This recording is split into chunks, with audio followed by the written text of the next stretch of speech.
Hello everyone, स्वागत है आपका आपके अपने चैनल परफेक्ट फार्मेसी पे। मैं हूं सुनीता कंवर एंड आज के वीडियो के अंदर हम लोग जो हमारा 6 सेमेस्टर का सब्जेक्ट है फार्मास्यूटिकल बायोटेक्नोलॉजी, इसकी जो सेकेंड यूनिट है वो कंप्लीट हम इस वीडियो के अंदर डिस्कस करेंगे। ठीक है, सेकेंड यूनिट का सिलेबस थोड़ा छोटा है, लेकिन अब पूरी यूनिट एक्सप्लेन करेंगे तो टाइम थोड़ा ज्यादा लग सकता है, तो आप अपने हिसाब से मतलब आधी आधी करके वीडियो देख सकते हैं या फिर स्पीड में करके वीडियो जो है वो देख सकते हैं। बाकी नोट्स जो है कंप्लीट यूनिट 4 से लेकर के यूनिट 5 के नोट्स जो है फार्मास्यूटिकल बायोटेक्नोलॉजी के, वो ऑलरेडी हमारी ऑफिशियल वेबसाइट perfectpharmacy.in पर अवेलेबल है। आप वहां से डाउनलोड कर सकते हैं। ठीक है, तो हम लोग कोशिश करेंगे मतलब यहाँ पर आपको हर एक टॉपिक जो है वो अच्छे से बता सके। बाकी एक बार हम लोग इसका सिलेबस देख लेते हैं। सबसे ज्यादा इंपॉर्टेंट इस यूनिट में से कौन से टॉपिक्स हमारे पास रहते हैं जिसमें सबसे ज्यादा क्वेश्चन पूछे जाते हैं, वो हम यहाँ पर देख लेते हैं। तो यहाँ पर ये जो है ये कंप्लीट हमारा सेकेंड यूनिट का सिलेबस है। ठीक है, तो इसके अंदर सबसे फर्स्ट टॉपिक आता है स्टडी ऑफ क्लोनिंग वैक्टर्स। ठीक है, क्लोनिंग वैक्टर्स के बारे में हमें पढ़ना है, रेस्ट्रिक्शन एंडोन्यूक्लियस के बारे में पढ़ना है, डीएनए लाइगेज के बारे में पढ़ना है। ठीक है, इसमें से रेस्ट्रिक्शन एंडोन्यूक्लियस वाला टॉपिक जो है वो हमारे पास इंपॉर्टेंट रहता है। बाकी डीएनए लाइगेज के बारे में 2 मार्क्स के अंदर क्वेश्चन आ सकता है। देन रिकॉम्बिनेंट डीएनए टेक्नोलॉजी हमें अच्छे से पढ़नी है, तो 5 मार्क्स के अंदर डायरेक्ट क्वेश्चन आता है रिकॉम्बिनेंट डीएनए टेक्नोलॉजी को एक्सप्लेन करने का। देन हमें पढ़ना है application of genetic engineering in medicine. Then applications of rDNA technology हमें पढ़नी है। उसके बाद में जेनेटिक इंजीनियरिंग जो है उसका क्या रोल रहता है इंटरफेरॉन के प्रोडक्शन के अंदर, हेपेटाइटिस बी वैक्सीन के प्रोडक्शन के अंदर एंड इंसुलिन हार्मोन के प्रोडक्शन के अंदर, वो हम लोग को बताना है। ठीक है, तो यहाँ से भी हमारे पास मतलब 5 मार्क्स का क्वेश्चन है, 10 मार्क्स का क्वेश्चन तो बहुत कम बनता है। 2 मार्क्स के अंदर इनमें से किसी के बारे में पूछ लिया तो वो आ जाता है, नहीं तो इनका प्रोडक्शन जो है 5 मार्क्स के अंदर कभी कभी आ सकता है। बहुत ज्यादा इंपॉर्टेंट ये नहीं है। लास्ट है ब्रीफ इंट्रोडक्शन टू पीसीआर। तो पीसीआर जो है इसके ऊपर 2 मार्क्स का या फिर डायरेक्टली 5 मार्क्स का क्वेश्चन जो है वो एग्जाम के अंदर आ सकता है। ठीक है, अब हम यहाँ पर 1 बाय 1 करके सारे के सारे टॉपिक्स जो है वो डिस्कस कर लेते हैं।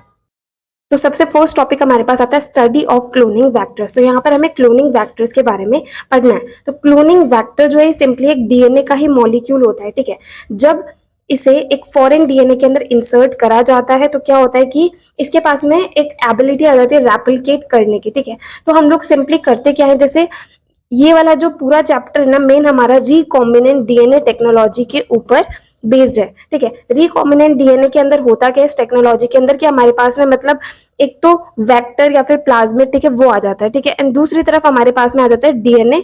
किसी भी मतलब ह्यूमन में से हो गया है, कहीं से भी एक डीएनए आ जाता है। तो दोनों का एक एक पार्ट हमारे पास में, जैसे इसका एक पार्ट हम लोग ले लेते हैं, इसका एक पार्ट हम लोग ले लेते हैं, एंड देन इन दोनों को हम लोग कंबाइन कर देते हैं, तो हमारे पास में क्या है, रिकॉम्बिनेंट डीएनए बन जाता है। अब ये रिकॉम्बिनेंट डीएनए टेक्नोलॉजी जो है इसे मतलब क्यों यूज करा जाता है, क्यों हम लोग रिकॉम्बिनेंट डीएनए बनाते हैं, तो ये हम लोग इसलिए करते हैं कि हमारे पास में एक मतलब जो चीज हमें चाहिए, जैसे हमारे पास इंसुलिन का प्रोडक्शन हम लोग आगे जाकर के इस यूनिट के अंदर पढ़ेंगे, तो जैसे हमें इंसुलिन को प्रोड्यूस करना है। ठीक है, तो अब वो इंसुलिन जो है उसे ज्यादा यूजफुल हम लोग कैसे बना सकते हैं, तो उसके लिए हम लोग क्या करेंगे कि उसको किसी और के मतलब वेक्टर या प्लाज्मिड या फिर दूसरे डीएनए के साथ में मिला करके एक रिकॉम्बिनेंट डीएनए बनाएंगे, फिर उसका बहुत सारा रेप्लिकेशन करके एंड फाइनल हमें बहुत सारा जो है अच्छी क्वालिटी वाला इंसुलिन जो है वो मिल जाएगा, जो हमारे लिए ज्यादा यूजफुल रहेगा। तो इसलिए जो हम लोग सिंपली रिकॉम्बिनेंट डीएनए टेक्नोलॉजी को यूज करते हैं। ठीक है, तो अब क्लोनिंग वेक्टर जो है एक डीएनए मॉलिक्यूल ही होता है जिसके अंदर एक फॉरेन डीएनए को, जैसे हम इसे मान लेते हैं क्लोनिंग वेक्टर, तो एक डीएनए का मॉलिक्यूल है जिसके अंदर फॉरेन डीएनए को हम लोग इंसर्ट करते हैं। ठीक है, एंड देन इसके पास में कैपेबिलिटी होती है, एबिलिटी होती है कि ये रेप्लिकेट कर सकता है और ज्यादा, जिससे कि बहुत सारे क्लोन्स जो है ये रिकॉम्बिनेंट डीएनए के बना लेता है। ठीक है, तो सिंपली इसकी डेफिनेशन क्या होगी, cloning vector is a DNA molecule in which when a foreign DNA is integrated achieves the capability to replicate it within itself to produce many clones of our DNA, recombinant DNA। तो cloning vector एक DNA molecule होता है जिसके अंदर जब एक foreign DNA को integrate करा जाता है, ठीक है, तो उसके पास में कैपेबिलिटी आ जाती है मतलब खुद ही रेप्लिकेट करने की, जिससे बहुत सारे क्लोन्स जो है रिकॉम्बिनेंट डीएनए के बन जाते हैं। ठीक है, अब जो एक क्लोनिंग वेक्टर होता है ना, इसकी कुछ कैरेक्टरिस्टिक्स होती है जो उसके अंदर होनी ही चाहिए। तो सबसे फर्स्ट चीज आती है कि इसका साइज जो है वो छोटा होना चाहिए। दूसरा ये आता है कि इसके पास में कैपेबिलिटी होनी चाहिए कि सेल्फ रेप्लिकेट कर सके होस्ट सेल के अंदर।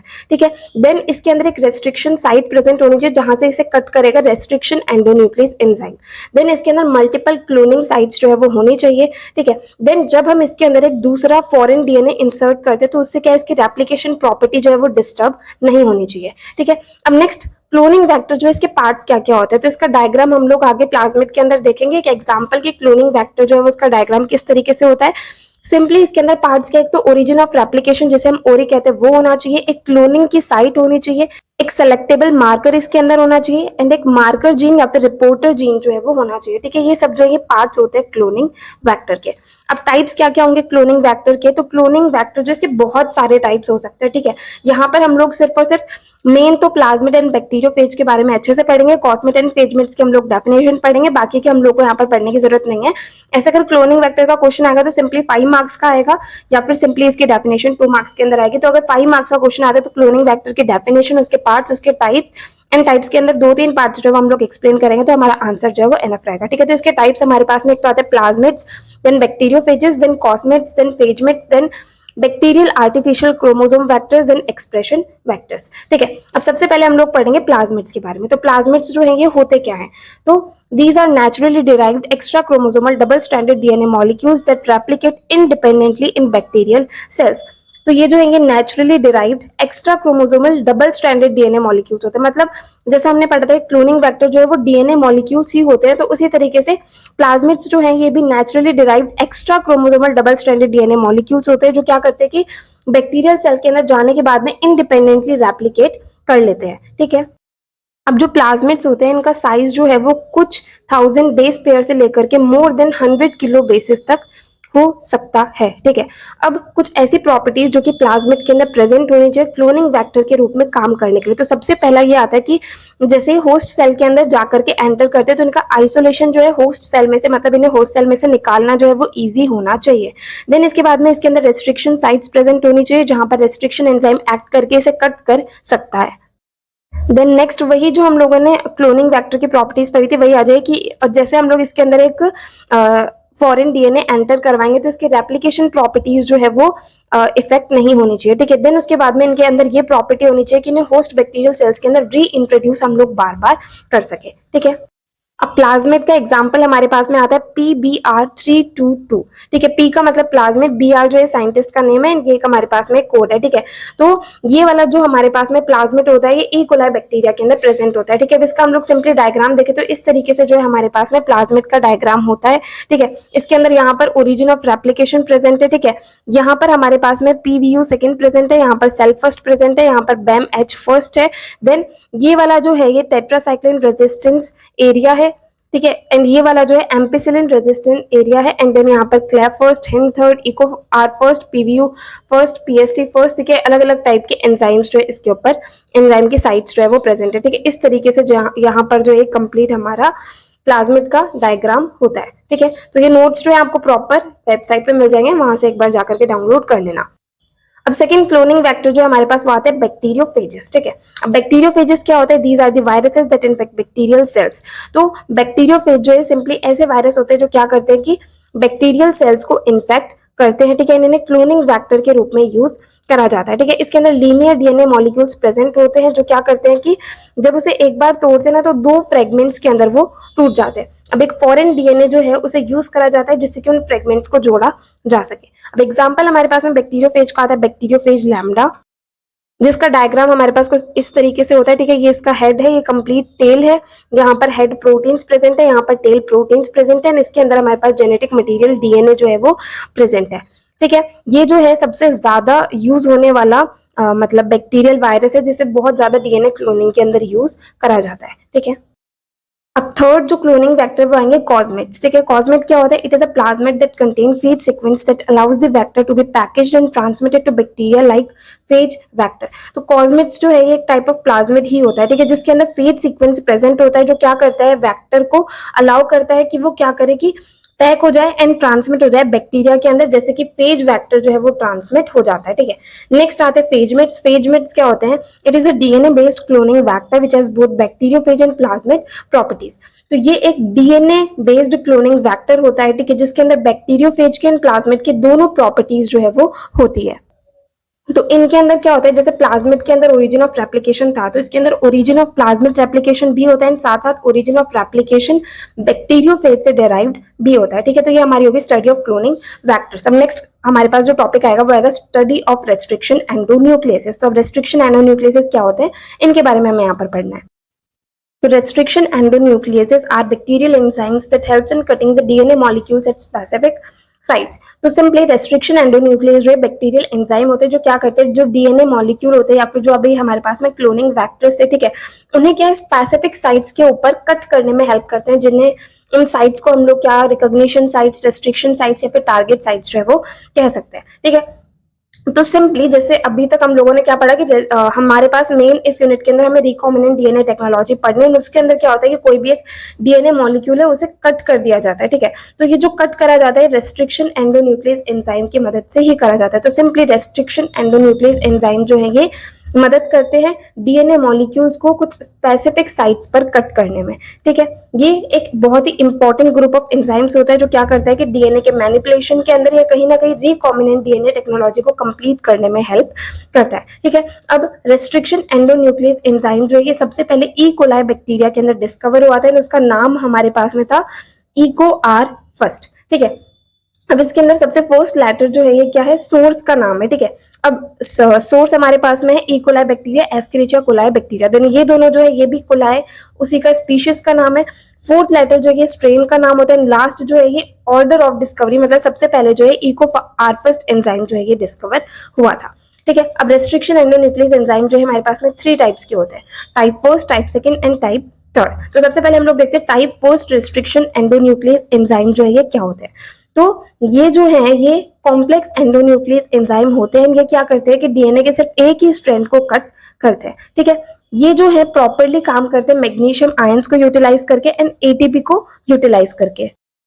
अब इसके एग्जांपल्स हमारे पास में हो गए इको के या फिर इको बी। अब नेक्स्ट आता है type second restriction endonuclease enzyme. ये जो है मोस्ट स्टेबल टाइप के रेस्ट्रिक्शन एंडोन्यूक्लियस एंजाइम होते हैं। ये जीन क्लोनिंग के अंदर एंड रिकॉम्बिनेंट डीएनए टेक्नोलॉजी के अंदर हेल्प करते हैं। ये क्या करते हैं कि जो डीएनए है, ठीक है, उसे स्पेसिफिक साइट पर कट करते हैं, डीएनए फ्रेगमेंट प्रोड्यूस करते हैं, हमें जितनी लेंथ के चाहिए होते हैं उतनी ही लेंथ के, ठीक है। देन ये क्या करते हैं, दोनों स्ट्रैंड्स जो है डीएनए के उन्हें कट करते हैं, मैग्नीशियम आयंस को यूटिलाइज करते हैं, एटीपी को ये यूटिलाइज नहीं करते हैं, ठीक है। अब इसके एग्जाम्पल्स हमारे पास में आ जाएंगे Hinf first, Eco R first, PVU second, ALU first and HAE third, ठीक है। नाउ लास्ट आते हैं हमारे पास में type third restriction endonuclease enzyme. तो ये जो है इन्हें जीन क्लोनिंग के अंदर जनरली यूज नहीं करा जाता। ये क्या होता है, type first and type second के बीच के एंजाइम्स होते हैं, इंटरमीडिएट होते हैं type first and type second के बीच में, ठीक है। इन्हें मैग्नीशियम आयंस की जरूरत होती है एंड एटीपी की जरूरत होती है, मतलब डीएनए स्ट्रैंड्स को तोड़ने के लिए, ठीक है, स्पेसिफिक साइट्स पर, ठीक है। एंड इसका एग्जाम्पल हमारे पास में आ जाएगा हिम्फ थर्ड। अब इसके बाद में नेक्स्ट आता है कि जब एक रेस्ट्रिक्शन एंडोन्यूक्लियस एंजाइम डीएनए को कट करता है तो वो 2 पैटर्न्स के अंदर कट करता है। एक तो आता है ब्लंट एंड पैटर्न एंड एक आता है स्टिकी और कोहेसिव एंड पैटर्न। तो ब्लंट एंड पैटर्न के अंदर क्या होता है कि जो 2 डीएनए के स्ट्रैंड है, ठीक है, उन्हें बिल्कुल सेम पोजीशन के ऊपर कट करते हैं, तो वो हमारे पास में हो जाएगा ब्लंट एंड पैटर्न। एंड दूसरा स्टिकी और कोहेसिव एंड पैटर्न का मतलब ये है कि ये ऑपोजिट स्ट्रैंड्स ऑफ डीएनए को मतलब ऑपोजिट साइड पर सेम जगह पर कट करते हैं, ठीक है। तो ब्लंट एंड पैटर्न के अंदर बिल्कुल सेम पोजीशन पे दोनों डीएनए स्ट्रैंड्स को कट करा जाता है। इसके अंदर क्या है कि ऑपोजिट साइड के अंदर सेम पोजीशन के ऊपर डीएनए स्ट्रैंड्स को कट करा जाता है। नाउ नेक्स्ट टॉपिक आता है स्टडी ऑफ डीएनए लाइगेज। तो डीएनए लाइगेज जो है एक ऐसा एंजाइम है जो क्या करता है कि रेस्ट्रिक्शन एंडोन्यूक्लियस एंजाइम ने क्या करा कि जो हमारे पास में डीएनए थे उन्हें स्पेसिफिक साइट पर ब्रेक डाउन कर दिया। अब डीएनए लाइगेज एंजाइम क्या है, ये डीएनए स्ट्रैंड्स को ज्वाइन करेगा, ठीक है, एंड फॉस्फोडाइस्टर बॉन्ड्स जो है उनके बीच में बना देगा, ठीक है। डीएनए लाइगेज एंजाइम जो इसे डीएनए के रिपेयर के अंदर एंड डीएनए के रेप्लिकेशन के अंदर दोनों के अंदर यूज करा जाता है। तो सिंपली डीएनए लाइगेज एंजाइम जो है डीएनए के स्ट्रैंड्स को ज्वाइन करने में हेल्प करता है, उनके बीच में फॉस्फोडाइस्टर बॉन्ड ये बना देता है। अब जो प्योरिफाइड डीएनए लाइगेज एंजाइम होता है उसे जीन क्लोनिंग के अंदर यूज करा जाता है डीएनए मॉलिक्यूल्स को एक साथ ज्वाइन करने के लिए। अब जैसे हमारे पास में एग्जांपल आएगा, ये हमारे पास में 523 325 एक डीएनए है, ठीक है, दूसरा 523 325 दूसरा डीएनए, ठीक है, मतलब डीएनए के ही अलग अलग स्ट्रैंड्स हमारे पास में 2 हैं। अब रेस्ट्रिक्शन एंडोन्यूक्लियस एंजाइम की मदद से ये वाला जो स्ट्रैंड है यहाँ से कट हो गया, ये वाला जो है यहाँ से कट हो गया। अब डीएनए लाइगेज एंजाइम क्या करेगा कि इन दोनों स्ट्रैंड्स को एक साथ जोड़ देगा, ठीक है। तो इस तरीके से ये जो है डीएनए लाइगेज एंजाइम का काम रहता है। सो अब नेक्स्ट हमारे पास आता है मोस्ट इंपॉर्टेंट टॉपिक, जिसमें से डायरेक्टली 5 मार्क्स का क्वेश्चन आता ही आता है, वो है रिकॉम्बिनेंट डीएनए टेक्नोलॉजी या फिर आरडीएनए टेक्नोलॉजी। तो इसके अंदर जैसा कि मैंने बताया था क्या होता है कि हम 2 अलग अलग सोर्स से डीएनए मॉलिक्यूल्स लेते हैं, ठीक है, एंड उन्हें ज्वाइन करके रिकॉम्बिनेंट डीएनए बनाते हैं, जिसके अंदर हमारे पास में क्या है कि जो हमें रिक्वायर्ड कैरेक्टरिस्टिक्स है वो उसके अंदर आ जाती है, ठीक है। तो simply in recombinant DNA technology, DNA molecules from two different sources are joined and inserted into a host organism to get products useful for human use. तो रिकॉम्बिनेंट डीएनए टेक्नोलॉजी के अंदर डीएनए मॉलिक्यूल्स दो अलग अलग sources से लिए जाते हैं, उन्हें ज्वाइन करा जाता है, होस्ट ऑर्गेनिज्म के अंदर उसे इंसर्ट कर दिया जाता है, जिसकी मदद से हमें ऐसे प्रोडक्ट्स मिलते हैं जो कि ह्यूमंस के काम आते हैं, ठीक है। अब इस प्रोसेस के अंदर क्या होता है कि एक फॉरेन पीस ऑफ डीएनए जो है उसे जीनोम के अंदर इंट्रोड्यूस करा जाता है, मतलब दो अलग अलग जगह से हमारे पास में डीएनए आ जाते हैं, ठीक है। अब उनके अंदर क्या है, जो हमने दो अलग अलग सोर्स से डीएनए लिए उनके अंदर हमारे पास में जीन ऑफ इंटरेस्ट जो है वो प्रेजेंट रहता है, जिसकी मदद से हमें यूजफुल प्रोडक्ट बनाने में हेल्प मिलती है, ठीक है। ये एक ऐसी टेक्निक होती है जिसके अंदर हम लोग क्या करते हैं कि फिनोटाइप जो होता है एक ऑर्गेनिज्म का उसे चेंज करते हैं, किसकी हेल्प से, मतलब रिकॉम्बिनेंट डीएनए बना करके, ठीक है। अब जो रिकॉम्बिनेंट डीएनए टेक्नोलॉजी, इसका एक फ्लो चार्ट हमारे पास में, ठीक है। यहाँ पर हमारे पास में एक फॉरेन डीएनए, ठीक है, एंड यहाँ पर हमारे पास में प्लाज्मिड का वेक्टर डीएनए, ठीक है। अब सबसे पहले रेस्ट्रिक्शन एंडोन्यूक्लियस एंजाइम की मदद से हम इनको क्या करेंगे, स्पेसिफिक साइट पे कट करेंगे, ठीक है। कट कर दिया तो फॉरेन डीएनए हम लोगों ने यहाँ पर कट कर दिया, दो पार्ट्स के अंदर कट हो गया, ठीक है। प्लाज्मिड है, इसे भी हम लोगों ने यहाँ पर कट कर दिया, तो हमारे पास में डिजायर्ड वाला चीज जो है वो यहाँ पर आ गई। अब ये दोनों कट हो गए तो इनको एक साथ ज्वाइन करने के लिए डीएनए लाइगेज एंजाइम आएगा, जो क्या करेगा कि फॉरेन डीएनए को वेक्टर डीएनए से यहाँ पर इसने जोड़ दिया। अब दोनों डीएनए अलग अलग सोर्स से मिले हुए डीएनए जुड़ गए, तो इसे हम लोग कहेंगे रिकॉम्बिनेंट डीएनए। अब ट्रांसफॉर्मेशन जो हम लोग आगे फोर्थ यूनिट के अंदर पढ़ेंगे, तो ट्रांसफॉर्मेशन के अंदर क्या होगा कि इस रिकॉम्बिनेंट डीएनए को हम लोग होस्ट सेल जो कि हमारा ई कोलाई बैक्टीरिया उसके अंदर डाल देंगे। अब हमने इसे डाल दिया तो उसके बाद में बैक्टीरिया है मल्टीप्लाई तो करेंगे, तो उसके बाद में इनका मल्टीप्लिकेशन होता जाएगा, तो इससे जीन क्लोनिंग होगी एंड देन लास्ट में एम्प्लीफिकेशन करके, मतलब बहुत ज्यादा क्वांटिटी के अंदर हमारे पास में रिकॉम्बिनेंट डीएनए बन जाएगा। उसके बाद में हम इस डीएनए को एक्सट्रैक्ट कर लेंगे, मतलब बाहर निकाल लेंगे, ठीक है। तो इस तरीके से बहुत ही सिंपल सी हमारे पास में रिकॉम्बिनेंट डीएनए टेक्नोलॉजी की जो टेक्निक होती है वो होती है, ठीक है। इस तरीके से फ्लो चार्ट जो है वो हमें जरूर बना करके आना है अगर हमारे पास में क्वेश्चन पूछा जाता है तो। अब नेक्स्ट हमारे पास में आते हैं, एक तो एप्लीकेशंस ऑफ आरडीएनए टेक्नोलॉजी, ठीक है, एंड दूसरा applications of genetic engineering in medicine. तो दोनों के अंदर हम लोग सेम एप्लीकेशंस जो है वो लिख सकते हैं, ठीक है। तो अब ये हमारे पास में recombinant DNA technology and genetic engineering कहाँ पर काम आती है, वैक्सीन के प्रोडक्शन के अंदर ही हमारे पास काम आती है, ठीक है। हॉर्मोन्स के प्रोडक्शन के अंदर काम आती है, एंटीबायोटिक्स के प्रोडक्शन के अंदर काम आती है, देन ब्लड क्लॉटिंग फैक्टर्स जो होते हैं उनके प्रोडक्शन के अंदर काम आती है, देन उसके बाद में कैंसर के ट्रीटमेंट के अंदर काम आती है, जीन थेरेपी के अंदर काम आती है, डीएनए फिंगरप्रिंटिंग के अंदर काम आती है, जेनेटिक डिसऑर्डर जो होते हैं उनके ट्रीटमेंट एंड उनके डायग्नोसिस के अंदर काम आती है। उसके बाद में जो लिम्फोकाइंस हो गए, सोमैटोस्टैटिन्स हो गए, उनके प्रोडक्शन के अंदर काम आती है। देन जो इंटरफेरॉन्स हो गए, इंसुलिन हो गए, हेपेटाइटिस बी वैक्सीन हो गए, उसके प्रोडक्शन के अंदर काम आती है। ये तीनों टॉपिक हम लोग अभी आगे भी पढ़ेंगे। उसके बाद में एड्स के टेस्ट के अंदर काम आती है, मॉलिक्यूलर डिजीज जैसे कि सिकल सेल एनीमिया हो गया उसके डायग्नोसिस के अंदर काम आती है, प्रीनेटल डायग्नोसिस के अंदर काम आती है। एंड देन उसके बाद में जैसे कुछ कमर्शियल प्रोडक्ट्स हो गए, फार्मास्यूटिकल प्रोडक्ट्स हो गए, उन्हें बनाने में भी कहीं ना कहीं ये जो हमारे पास में recombinant DNA technology and genetic engineering है ये हेल्प करती है। तो अब जो नेक्स्ट टॉपिक है हमारे पास यही आएगा, genetic engineering in the production of interferon. तो इंटरफेरॉन जो है उनके प्रोडक्शन के अंदर जेनेटिक इंजीनियरिंग जो उसका क्या रोल रहता है। तो सबसे पहले तो इंटरफेरॉन्स जो है सिग्नलिंग प्रोटीन्स होते हैं जो कि साइटोकाइंस की क्लास से बिलोंग करते हैं, जो क्या करते हैं कि एक या एक से ज्यादा जो सेल्स होते हैं उनके बीच में कम्युनिकेशन के अंदर हेल्प करते हैं एंड ये होस्ट सेल के द्वारा इम्यूनोलॉजिकल रिस्पॉन्स के रूप में रिलीज होते हैं, ठीक है। तो सिंपली इंटरफेरॉन्स जो है वो साइटोकाइन के क्लास से बिलोंग करते हैं, सिग्नलिंग प्रोटीन्स होते हैं जो क्या करते हैं कि सेल्स के बीच में कम्युनिकेशन जो होता है वो करने में हेल्प करते हैं एंड ये होस्ट सेल के द्वारा रिलीज होते हैं एक इम्यूनोलॉजिकल रिस्पॉन्स के रूप में। अब जो ये इंटरफेरॉन्स होते हैं हमारे पास में 3 टाइप्स के होते हैं, इंटरफेरॉन अल्फा जो कि ल्यूकोसाइट्स के अंदर रहते हैं, ठीक है, इंटरफेरॉन बीटा जो कि फिब्रोब्लास्ट से रिलेटेड होते हैं, इंटरफेरॉन गामा जो कि इम्यून सिस्टम से रिलेटेड रहते हैं। अब हम लोग देखते हैं कि जेनेटिक इंजीनियरिंग का क्या रोल रहता है, या फिर मतलब इंटरफेरॉन जो है डिजायर्ड कैरेक्टरिस्टिक्स वाले इंटरफेरॉन्स को हम लोग रिकॉम्बिनेंट डीएनए टेक्नोलॉजी की हेल्प से किस तरीके से प्रोड्यूस कर सकते हैं।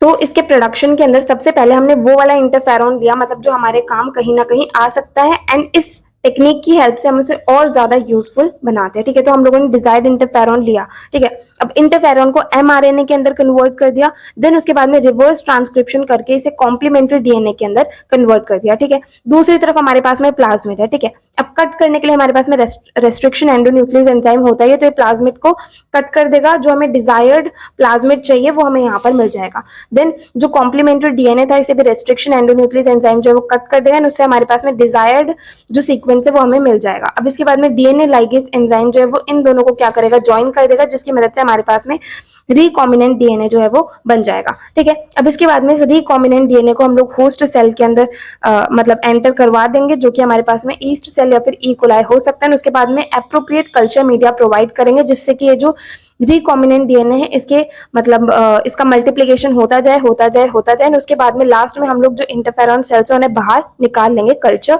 मीडिया से। ठीक है, तो इस तरीके से जो है सिंपली डिजायर्ड कैरेक्टरिस्टिक्स वाले इंटरफेरेंस जो है हम लोग जेनेटिक इंजीनियरिंग या फिर रिकॉम्बिनेंट डीएनए टेक्नोलॉजी की हेल्प से प्रोड्यूस कर सकते हैं। अब जो ये इंटरफेरॉन्स होते हैं इनके एप्लीकेशंस क्या है, मतलब ये कहाँ कहाँ काम आते हैं, तो इनकी एंटी वायरल एक्टिविटी होती है, मतलब वायरस को किल करने में, रिमूव करने में कहीं ना कहीं हेल्प करते हैं। देन इनकी एंटी प्रोलिफेरेटिव एक्टिविटी होती है। देन उसके बाद में एंटी ट्यूमर इनकी प्रॉपर्टी होती है, मतलब कहीं ना कहीं कैंसर के ट्रीटमेंट के अंदर भी काम आ जाते हैं। देन वही अलग अलग तरह के जो कैंसर हो गए, कुछ मेलानोमास हो गए, रेनल सेल कैंसर हो गए, उनके ट्रीटमेंट के अंदर ये काम आते हैं। ठीक है, एंड ये पोटेंशियल स्टिमुलेटर होते हैं इम्यून सिस्टम के, एंड इनके अंदर एंटी ट्यूमर प्रॉपर्टीज तो होती ही है।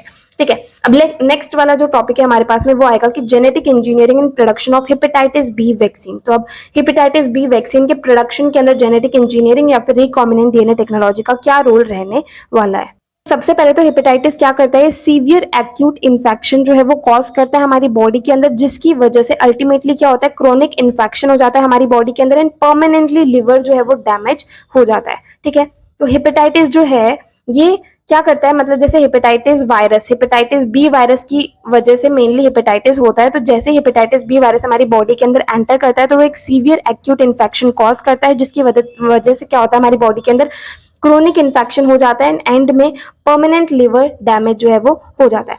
अब रिकॉम्बिवैक्स एचबी जो है ये एक हेपेटाइटिस बी वैक्सीन है। ठीक है, एंड ये मोस्ट सिग्निफिकेंट डेवलपमेंट है रिकॉम्बिनेंट डीएनए टेक्नोलॉजी फील्ड के अंदर। ये जो वैक्सीन होती है इसके अंदर हाईली स्पेसिफिक एंटीबॉडीज जो है वो प्रेजेंट होती है, जो क्या करती है, हेपेटाइटिस को प्रिवेंट करने में हेल्प करती है। ठीक है, अब जो हेपेटाइटिस बी इन्फेक्शन है इसे हम लोग सिंपली क्या करें, रिकॉम्बिनेंट डीएनए टेक्नोलॉजी की मदद से हम लोग क्या करेंगे, हेपेटाइटिस बी वैक्सीन बनाएंगे। तो रिकॉम्बिनेंट डीएनए टेक्नोलॉजी की हेल्प से हम लोग हेपेटाइटिस बी इन्फेक्शन को प्रिवेंट कर सकते हैं। ठीक है, अब जो हेपेटाइटिस बी वैक्सीन है उसका प्रोडक्शन किस तरीके से होगा, तो वायरस के अंदर से जो डिजायर्ड जीन है, ठीक है, डिजायर्ड वायरल डीएनए है, उसे हम लोग यहाँ से उसके अंदर से निकाल लेते हैं, मतलब वायरस में से हम उसका डीएनए जो है वो बाहर निकाल देते हैं। ठीक है, अब रेस्ट्रिक्शन एंडोन्यूक्लियस एंजाइम की हेल्प से उसमें हम स्पेसिफिक साइट से उसे कट करते हैं, जहां पर हेपेटाइटिस बी वाला जो एंटीजन प्रोड्यूसिंग जीन है वो यहाँ पर प्रेजेंट रहेगा।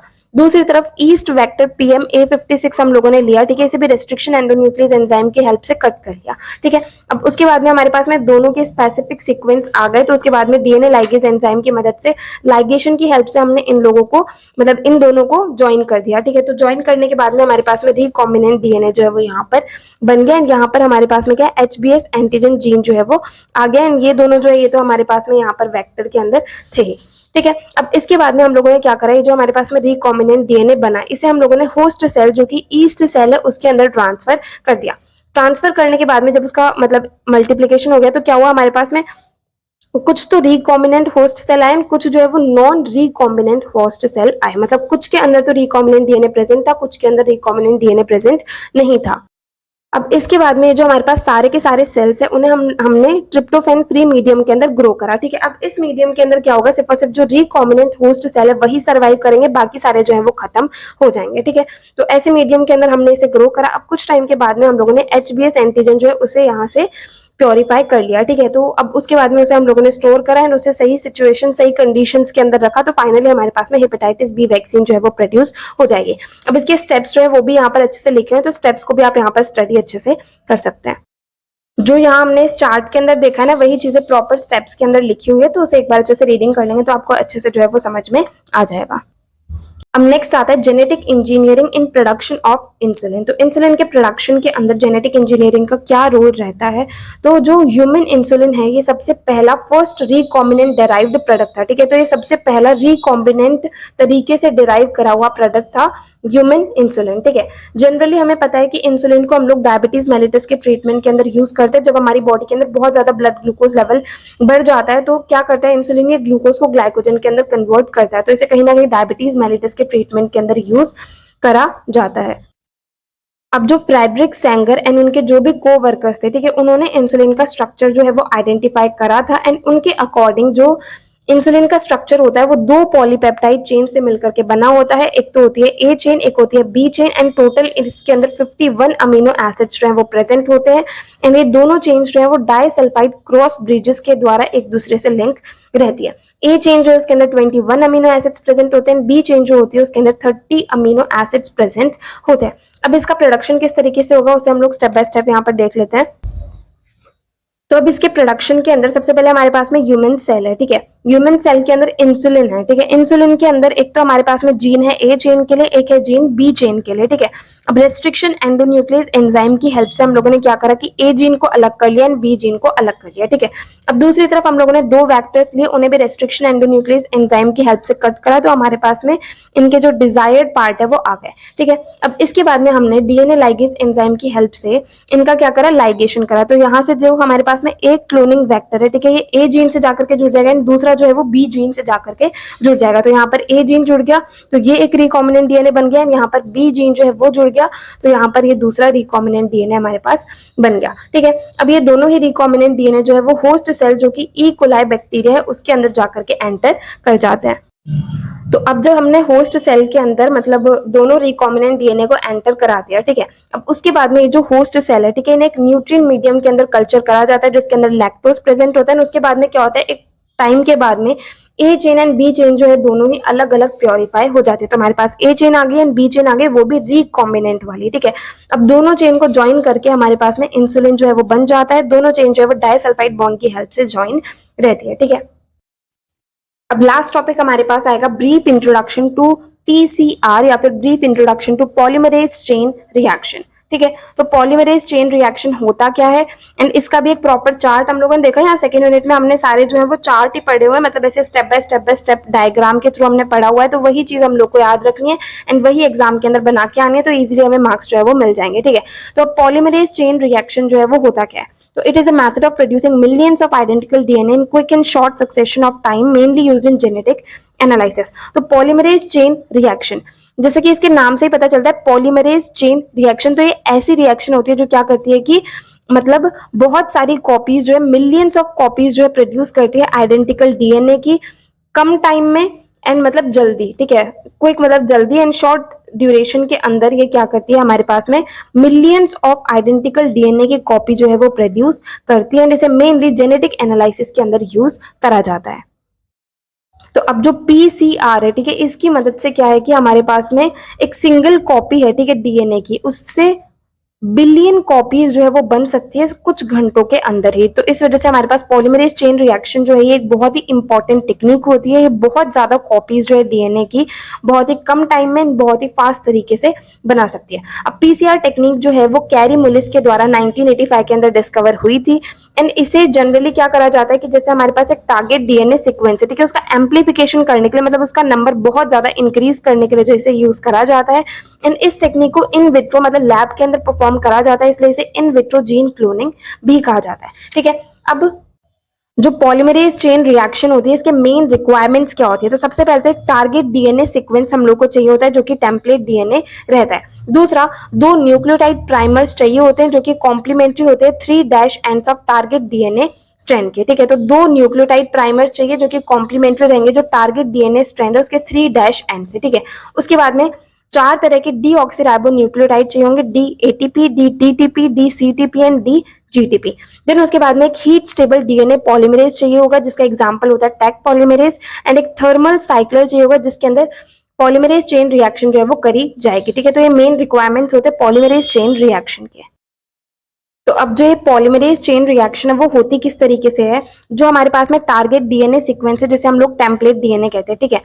एंड देन जो प्राइमर्स है बहुत सारे, देन उसके बाद में जो 4 तरह के डीऑक्सी न्यूक्लियोटाइड्स हमें चाहिए थे वो, देन टैग पॉलीमरेज, ठीक है। इन सब को एक एप एंड ड्रॉप ट्यूब के अंदर हम लोग अच्छे से मिक्स कर लेते हैं, ठीक है। एंड देन उस ट्यूब को हम लोग थर्मल साइक्लर के अंदर रख देते हैं, ठीक है। अब जो रिएक्शन मिक्सचर है उसे हम हाई टेम्परेचर पे करते हैं, 90 to 98 डिग्री सेल्सियस टेम्परेचर पर कुछ सेकंड्स के लिए, जिसकी हेल्प से डीएनए जो है उसका डीनेचुरेशन मतलब उसका ब्रेकडाउन हो जाता है। जैसे टेम्पलेट डीएनए, ठीक है, हम इसे 1 से 2 मिनट तक बहुत ज्यादा temperature 90 to 98 degree Celsius temperature पर रखेंगे तो इसका डीनेचुरेशन हो जाएगा, ये 2 अलग अलग स्ट्रेंड्स के अंदर जो है ये ब्रेक डाउन हो जाएगा, ठीक है। अब इसके बाद में इसका टेम्परेचर जो हम थोड़ा सा कम करते हैं 20 सेकंड्स के लिए, जिससे क्या होगा कि जो प्राइमर्स हैं वो क्या है, उनकी एनीलिंग, रीनेचुरेशन या फिर एनीलिंग जो है वो स्टार्ट हो जाए, ठीक है। तो 50 to 55 डिग्री सेल्सियस टेम्परेचर पर हम लोग इसको रखेंगे, उससे क्या होगा कि इसकी एनीलिंग जो है वो स्टार्ट होने लग जाएगी, मतलब इसके अंदर आकर के क्या होंगे, प्राइमर्स जो है वो जुड़ने लग जाएंगे। जैसे हमारे पास में 5 to 3 वाली बनी तो इसके अंदर 3 to 5 वाला प्राइमर जो है वो आकर के जुड़ जाएगा, यानी 3 to 5 वाले रह गए हमारे पास स्ट्रैंड, तो